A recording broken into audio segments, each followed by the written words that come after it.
উৎসাহ আর আতঙ্ক হাত ধরাধরি করে চলছে। একদিকে সাধারণ মানুষের মধ্যে প্রবল উত্তেজনা, আগ্রহ যে পশ্চিমবঙ্গ হয়তো বাঁচতে পারে। পশ্চিমবঙ্গের যে অচেনা রূপ মানুষ বাগনানে দেখেছে, কাকদ্বীপে দেখেছে, ডায়মন্ড হারবারে দেখেছে, মুর্শিদাবাদে দেখেছে, খিদিরপুরে দেখেছে, মহেশতলায় দেখেছে, আজকে হয়তো সেই পশ্চিমবঙ্গের বর্তমানের চেনা চেহারাটা বদলাতে পারে। পশ্চিম বাংলাদেশ হয়ে যাবে না, এই বিশ্বাসটা মানুষের মনের মধ্যে আসতে পারে। সেই আবহে আমাদের এখানের তৃতীয়বারের জন্য নির্বাচিত যে তৃণমূল কংগ্রেস সরকার আছে, তারা মানুষকে ভীত সন্ত্রস্ত করবার চেষ্টা করছে, আতঙ্ক তৈরি করবার চেষ্টা করছে, সংবিধানকে কার্যত অস্বীকার করে সাংবিধানিক সংস্থাকে অত্যন্ত কদর্য ভাষায় আক্রমণ করছে। যারা বিএলওর কাজ করছেন তাদের আতঙ্কিত করা, একটা ভয়ের আবহের মধ্যে ঠেলে দেওয়া, ভবিষ্যতে তাদের উপরে প্রাণঘাতী হামলা হতে পারে এ ধরনের নির্দেশ, এবং সরকারি কর্মচারীদের বিরুদ্ধে,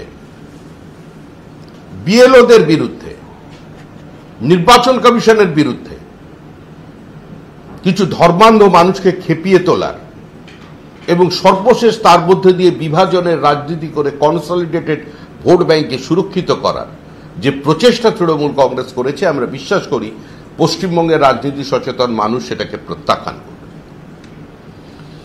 শুধু যদি আমরা ডায়মন্ড ছকের কথা দেখি, যেটা পশ্চিমবঙ্গের রোল মডেল, যে জেলার অনুকরণে পশ্চিমবঙ্গের অন্যান্য জেলার উন্নয়ন ছড়িয়ে পড়বে, সেই জেলার ডেমোগ্রাফিক চিত্র কি? 2002 সালে ভোটার ছিল 10,54,000।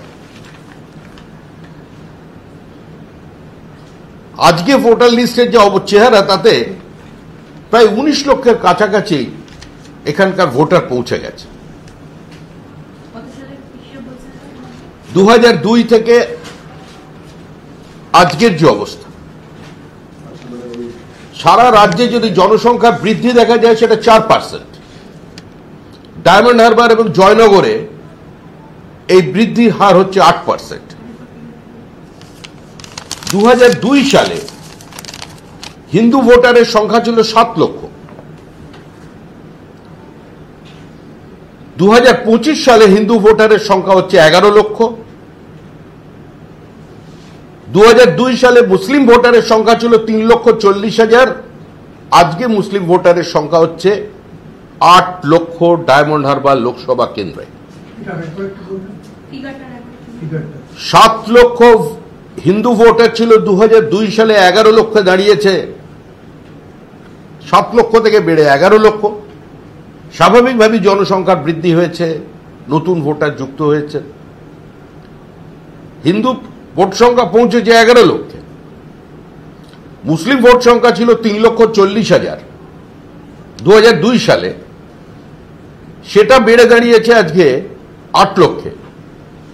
অর্থাৎ মুসলিম, আমি হিন্দু মুসলিমের বিভাজনের রাজনীতি বিজেপি বিশ্বাস করে না, বিজেপি করে না, এবং এই শব্দবন্ধ ব্যবহার করতেও আমার রুচিতে বাঁধছে। কিন্তু পরিস্থিতির বাধ্যবাধকতায় এবং তৃণমূল কংগ্রেসের ভিন্ন বিভাজনের রাজনীতির জন্য এই কথা বলতে হচ্ছে। 128% গ্রোথ হয়েছে মুসলিম ভোটারদের ডায়মন্ড হারবার কেন্দ্রে। ডায়মন্ড হারবার এবং জয়নগর, এই দুটো কেন্দ্রকে পরিকল্পিতভাবে মুসলিম মেজরিটি বানিয়ে দেবার চেষ্টা হয়েছে। 2019 সালে নির্বাচনে বিভিন্ন মসজিদ থেকে ঘোষণা করে দেওয়া হয় হিন্দুরা এলাকা ছেড়ে চলে যাও। কার্যত নির্বাচনের দুদিনের আগে আপনারা যারা সাংবাদিক আছেন, আপনারা যাদের এখানে সবের বুম রাখা আছে, আপনারা দেখিয়েছিলেন এক্সোডাস হচ্ছে, মানুষ ঘর ছেড়ে এলাকা ছেড়ে চলে যাচ্ছে ভিন্ন আশ্রয়ে, শুধুমাত্র নির্বাচনের কারণে। আজকে সেই পরিস্থিতি তৈরি করেছে আজকে পশ্চিমবঙ্গের বিভিন্ন প্রান্ত। আমরা আমাদের সীমিত শক্তি নিয়ে পশ্চিমবঙ্গে 80-র দশক থেকে বলছি যেটা সাইলেন্ট ডেমোগ্রাফিক ইনভেশন চলেছে পশ্চিমবঙ্গের উপরে। বিভিন্ন সীমান্তবর্তী জেলার জনসন্তুলন বদলে যাচ্ছে তা নয়, পশ্চিমবঙ্গকে প্যাসেজ করে পশ্চিমবঙ্গের বিভিন্ন জায়গায় আপনি যদি বিভিন্ন বিধানসভা দেখেন, কলকাতার লাগোয়া দক্ষিণ কলকাতার বিভিন্ন বিধানসভার ডেমোগ্রাফি দেখেন, সেগুলো ধীরে ধীরে সম্পূর্ণভাবে মুসলিম মেজরিটি হয়ে যাচ্ছে। মুসলিমদের সংখ্যা বাড়ুক, তাতে আপত্তির কিছু নেই, কিন্তু সংখ্যা বাড়ার সঙ্গে সঙ্গে সেই সমাজকে চিন্তা করতে হবে তাদের শিক্ষা এবং সচেতনতা বাড়ছে কিনা। একদিকে সোশ্যাল মিডিয়ায় ধারাবাহিকভাবে পোস্ট চলবে যে ওদের কাছে অ্যাটম বোম আছে, আমাদের কাছে হিউম্যান বোম আছে, আমরা জনসংখ্যা বাড়িয়ে আমরা এলাকা দখল করে নেবো, দারুল ইসলাম হার্বকে দারুল ইসলাম বানিয়ে ফেলবো। এই যে ভাবনা যেটা বাংলাদেশে উৎপত্তি হয়েছে, সেখানে প্রবল র্যাডিক্যালাইজেশনের কারণে আজকে তার প্রতিফলন এবং প্রতিধ্বনি দেখা যাচ্ছে পশ্চিমবঙ্গের বিভিন্ন জেলায়। এই পরিস্থিতির জন্য কে বা কারা দায়ী, তার থেকে বড় কথা হলো পশ্চিমবঙ্গের আদি বাসিন্দাদের সচেতনতার অভাব আজকে এই রাজ্যের ভবিষ্যৎকে একটা চরম অনিশ্চয়তার দিকে ঠেলে দিয়েছে। আমাদের অবস্থান স্পষ্ট, ডিটেক্ট অ্যান্ড ডিলিট। কোন বিদেশি নাগরিকের নাম ভোটার লিস্টে থাকবে না, বাংলাদেশি অনুপ্রবেশকারীর নাম, রোহিঙ্গাদের নাম, মুসলিম অনুপ্রবেশকারীদের নাম ভোটার লিস্টে থাকবে না। যে মুসলমানরা এই দেশকে নিজের দেশ বলে মনে করেন, যারা এই দেশে থেকে গেছেন দেশভাগের সময়, যারা মনে করেন এই দেশের সুখ দুঃখ তাদের সুখ দুঃখ, বিরাট কোহলির উইকেট পড়ে গেলে যারা দুঃখ পান,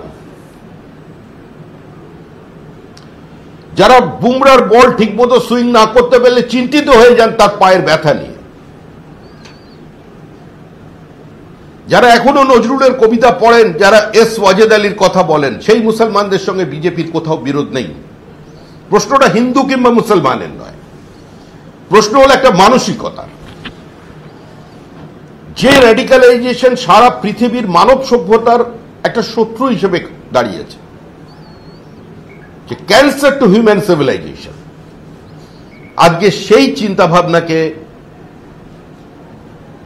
সেই বিভাজনের রাজনীতিকে এবং সেই ধর্মান্ধতাকে এই রাজ্যের সরকার টেনে নিয়ে আসছে। মানুষ চাইছেন এসআইআর হোক, মানুষ চাইছেন সিএ হোক।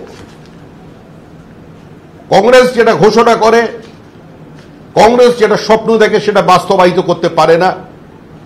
কংগ্রেসের স্বপ্নকে যদি কেউ বাস্তবায়িত করতে পারে, কংগ্রেসের ব্যথা, রাজীব গান্ধীর চোখের জল, রাজীব গান্ধীর চিন্তা, রাজীব গান্ধীর যেভাবে উদ্বিগ্ন ছিলেন, কংগ্রেস কোনো পদক্ষেপ নিতে পারেনি। ডাইরেক্ট ফান্ড ট্রান্সফারের মধ্যে বিজেপি সেটা করেছে। রাজ্যের মুখ্যমন্ত্রী মমতা বন্দ্যোপাধ্যায় তিনি একবার 2005 সালের সম্ভবত আগস্ট মাসে তিনি বিরাট এক অনুপ্রবেশকারীদের তালিকা স্পিকারের টেবিলে ছুঁড়ে ফেলে কাঁদতে কাঁদতে তিনি পার্লামেন্টের কক্ষ ছেড়ে বেরিয়ে গেলেন। কিন্তু মুখ্যমন্ত্রী হওয়ার পরে সেই কাগজগুলো কোথায় গেল? পার্লামেন্ট অফিস স্টাফেরা গায়েব করে দিলেন না, মুখ্যমন্ত্রীর বাড়িতে খুঁজে পাওয়া যাচ্ছে না। যিনি বাংলাদেশিদের নাম পশ্চিমবঙ্গের ভোটার লিস্টে ঢোকানোর জন্য সিপিআইএম এর সমালোচনা করেছিলেন, পার্লামেন্ট ছেড়ে বেরিয়ে এসেছিলেন, আজকে সেই মমতা ব্যানার্জি রাজ্যের মুখ্যমন্ত্রী হয়ে বলছেন যে অনুপ্রবেশ বলে কিছু নেই, ওপার বাংলা এপার বাংলা, যাবে আর আসবে, দিবে আর নিবে, মিলাবে মিলিবে। বক্তৃতা করেছেন তিনি কৃষ্ণনগরের ময়দানে দাঁড়িয়ে। কিন্তু আজকে এই চরম সর্বনাশ একটার পর একটা সিটের ডেমোগ্রাফি বদল করে দিচ্ছে এই রাজ্য সরকার।